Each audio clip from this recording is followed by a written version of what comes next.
Good day to you, my fellow endoskeletons. I'm Kenetor and welcome back to another Starbase progress report. We're on week 23 of 2021, and if you're new here, I bring you the latest news and updates of everything Starbase every Monday. So make sure you subscribe and hit the bell so you never miss out. Plus, it really helps out the channel. Now let's get to it. The countdown to early access continues, and it's so exciting. We only have 3 days. Oh god, not again.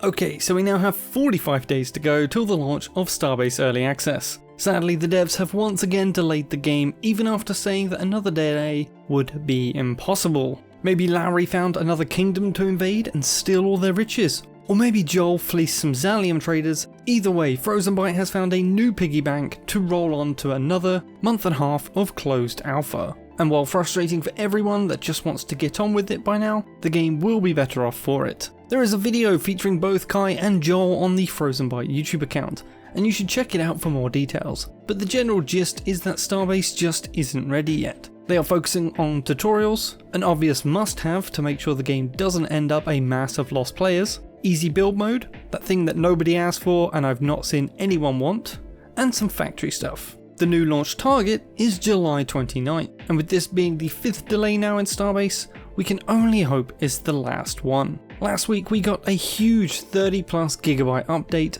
and a great many things were changed. But the main highlights are the first version of mouse controls for ships are now in game. The asteroid belt was slightly widened to bring the asteroids closer to Origin Station, and the ore distribution was completely changed in the belt too, with Mercurium, Oninum, Euconium and Tengium being removed from the belt and all items. And the long-standing broken generator configuration was finally fixed, which means you can't instantly warm up the generator anymore. It's taken them so long in fact that it's become a feature that nearly every ship in the game used. And now you will find many ships simply won't run properly, and will stall while moving due to lack of power. Depending on the power draw, this can be solved by adding more batteries, or just waiting for the gens to heat up. Jumping straight into the quotes of the week, we have Lowry commenting on the delay. He says, unfortunately things needed for the decision lined up only a few days ago, and they have made great progress with the stuff they wanted to release. But only a few weeks ago, it started to look like it's going to be tight for completion of that stuff. He says they could have released half-working stuff, but that is bad as well. The delay is mainly to polish the first 20 hours and not capitals or anything, but they also progress further thanks to the delay, and add a bit more depth to the next 1000 hours of course. And regarding the gameplay loops, there's still some very important loops still missing from the alpha.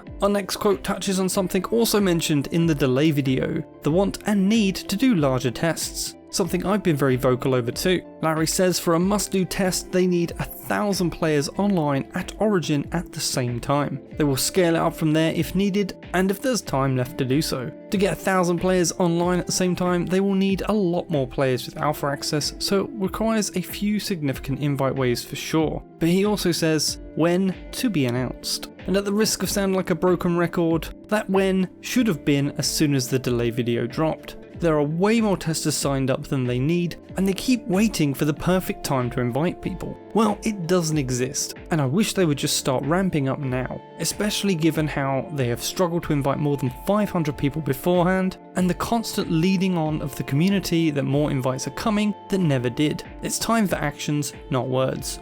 Ramp up the invites now. Another reason they need more players is to test their newly announced scaling system with the multiple Origin stations. These will have a shared auction house and player inventory, just as if they were one station. Also announced this week were manual welds. This will help bridge some of the gaps left behind that the attachment plates used to cover, as well as give us possibly new areas we can weld to. Now this is just a concept at this point and probably won't be ready for some time, but shows they have not abandoned or intend to punish the more creative builders out there, and this is at least in my opinion a much better solution. Larry also had this to say on the matter: when you can't beat heresy, you must embrace it. Jumping over to a bit on mouse controls now, Larry says current mouse controls are good until you want to configure it, as there are no configurations at all and you lock the center point when you enable it. So it allows for some pretty fun setups too. Now this is a perfect example of them giving us something as soon as it's usable. This helps get feedback as early as possible so we can help shape how it is developed as well as find bugs or abuse early too. And another new system we have coming is a ship deed system according to Larry, but it only transfers legal ownership, and in most cases the seller either sells a despawned ship,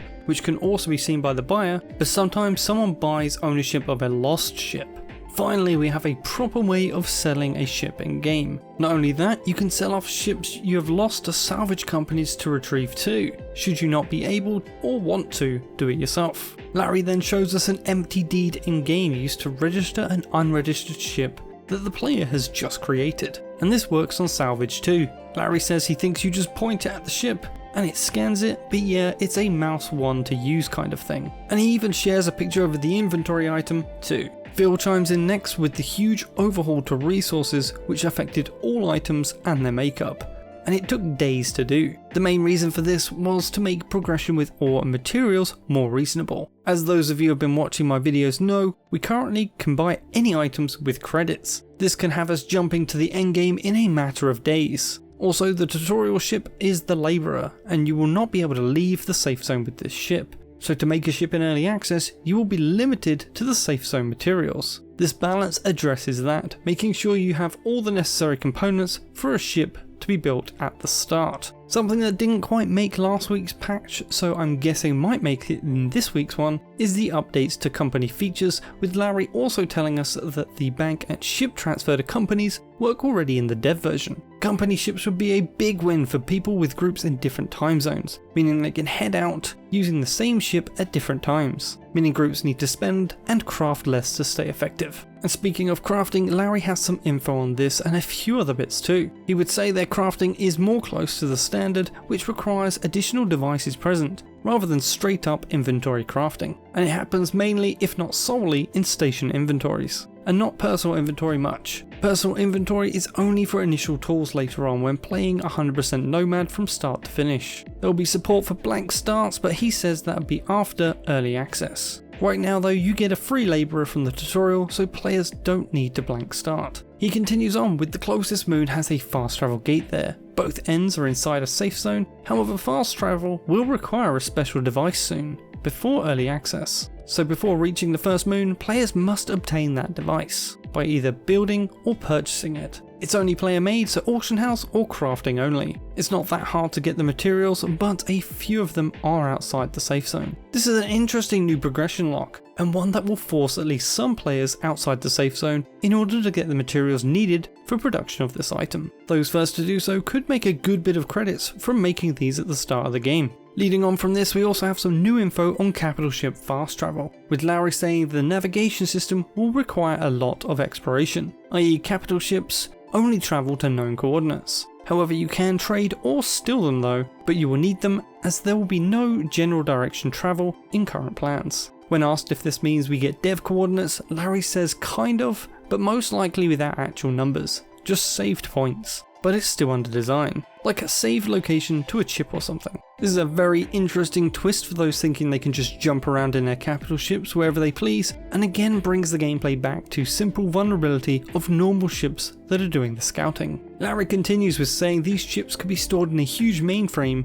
for all the collected chips. Civilian capitals are invulnerable, but military owners should know better than to keep a large amount on board. Should they fail in a station assault, these could be gained by the enemy. Fast travel is also blocked through moons, planets, belts and stations, and the save mechanic will have some nice details which promote exploration as a viable business. He would imagine mega payouts are possible for those who find the location of an enemy base and provide that to someone not so kind towards the base owners. Larry also quickly answers the question of if it's possible to capture military capital ships with a yes, but it's slightly used when captured, and is most likely missing half of its hull. Now don't go anywhere and let's dive into this week's progress report. The main design features worked on last week are: mining job has been tested and a bug preventing the mining of some materials has been fixed. Large generator has been tested in the ship designer. Refill and recharge terminal UI design has been completed to support multiple resources. Cooling rack and pipe socket board rate limit change has been configured to have the same delay as the generator unit rate limit change. A manual welding design has been completed and tasked to the programmers.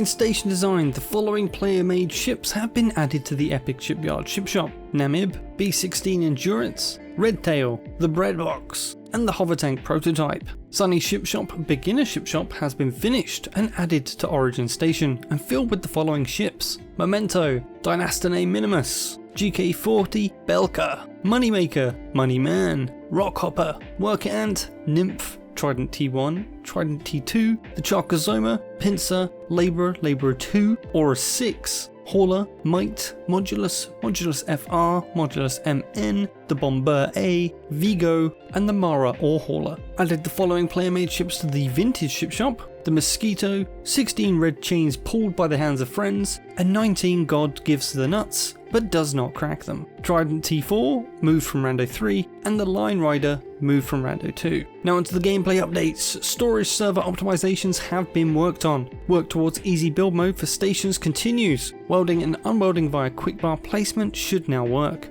Auction house sell tab now only suggests price of the earlier item if the currently sold one is of the same type. Auction house sell tab will not allow dragging certain containers that are not fully filled in the sell slot anymore. Work on spaceship registration continues, and tripod damage handling has been updated to better fit the design. UI updates this week are: new comment feature for company bank statements has been worked on. New steps on the crafting and easy build mode tutorials have been tested. Withdrawal and deposit UI for company bank has been updated. Work on easy build mode continues. Saving changes and ship spawning have been worked on. Crafting tutorials have been tested. Fixes for tutorial on not starting on new profiles and mag boots not being on by default have been made. And issues with company UI daily ship access rights have been fixed. Audio returns with a single update this week. Work on universal tool sound continues. Over in designers now, we have capital ship fast travel screens have been worked on. The first version of station resource screen has been implemented, and a fix for missiles sometimes detaching from ships has been committed. Animation has just one update, with first person unarmed related animations have been polished.